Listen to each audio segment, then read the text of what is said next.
Umapila ng tulong ang Bureau of Customs sa mga lehitimong miyembro ng media para mawakasan na ang paglaganap ng mga peking miyembro ng media o yung tinatawag na hausyaw.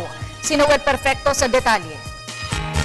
Nagpasaklolo si Customs Chief Rufi Biazon sa mga lehitimong mamahayag na kumukober sa aduana na matigil na sana ang iligal na pag-iialam ng mga hausyaw o yung hindi organiko mga empleyado ng customs sa gawain ng mga kawani at opisyalis ng BOC.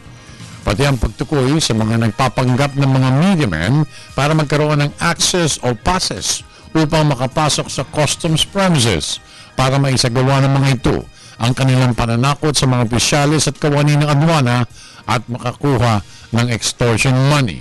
Dapat na itong mahinto aniya ngayon na, hindi bukas. Mandate ng task force is tumanggap ng sumbong tungkol sa hausyaw. So kung meron kayo nakikita ng mga hausyaw dyan na dapat isumbong, isumbong nyo. Dahil nandun na yung created the facility for your participation in stopping hausyaw.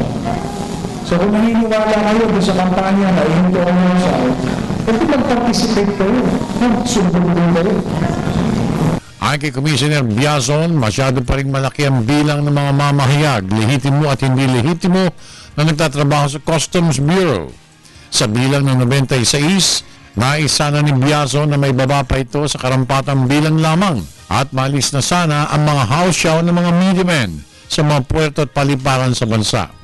Ani Biazon, 300 mahigit ang kanyang dinatnan na puwersa ng mediamen na nagtatrabaho sa Bureau. Ibinaba niya ito sa 120.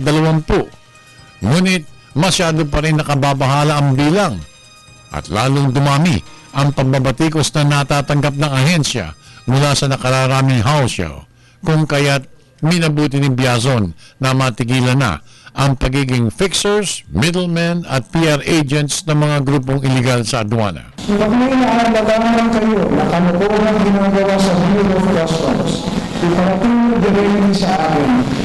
Bigay ko ang full detail ng mga transaction, mga tunay na pangalan, mga actual na mga transaction o information, at magpakilala kayo ng totoo sa akin so that I will have somebody who is accountable for the information that is given to me.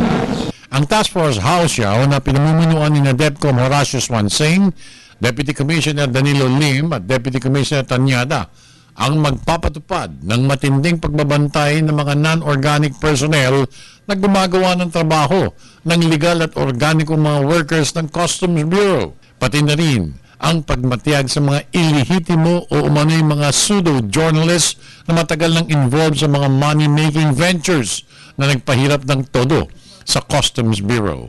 Ipinagdiinan pa ni Biazon na hindi niya titigilan ang mga pahirap sa aduana hanggat hindi sila nakakasuhan. We will bear down upon those hausyaws who interfere or get themselves involved in official and sensitive functions reserved only for BOC personnel. Asahan nyo na ang ating inuutos, talagang ipapa-implement natin. Sinasabi na may mingas ko doon, ang pag-mingas ko doon, nag-i-implement. At sila mananagot sa akin. Para sa Telebisyon ng Bayan, ako naman si Noel Perfecto.